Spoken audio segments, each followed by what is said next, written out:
Benjamin Šeško še manj kot mesec dni nas loči od spektakla, konec koncev nogometnega v Stožicah, Slovenija, Norveška. Kakšne so želje, kakšne so tvoja pričakovanja? Ja, tako bom rekel.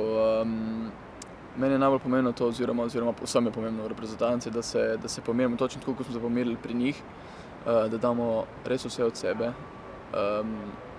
Najbolj pomembno od vsega tega je pa v bistvu, da smo vsi fokusirani in da v bistvu da ima vsak posameznik neko željo do neke zmage oziroma dobre igre, ne. In to je mislim tista neka odločitev, katera nas bo odločila, kako bomo igrali proti Norvežanom. Veliko primerjav, ko igrata Slovenija, Norveška, je med Benjaminom Šeškom in Erlingom Haalandom. Kaj si ti misliš o teh primerjavah in kako jih občutiš konec koncev?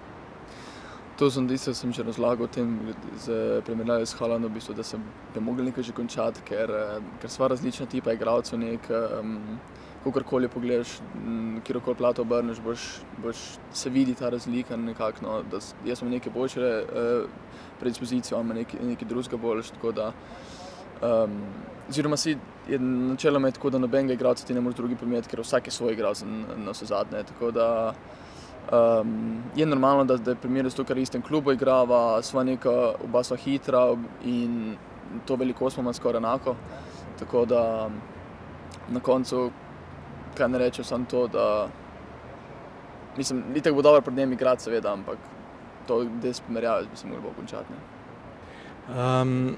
Proti Srbiji si zatresel mrežo po eni lepi podaji Jasmina Kurtića.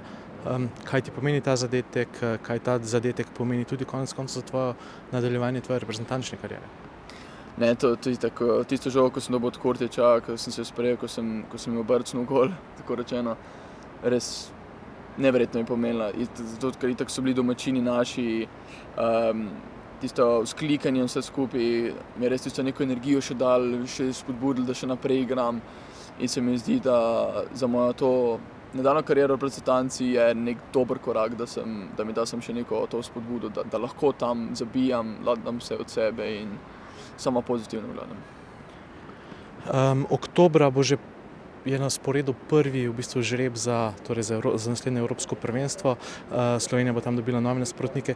Je morda kak nasprotnik, ki bi si ga ti še posebej želel? Zdaj, tako da bom povedal osebno, da bi se nekoga želel ni, ker itak, kakor me ljudje sprašujejo na primer za klub, kaj je tvoj najljubši klub in tako, nimam nekega posebnega pač.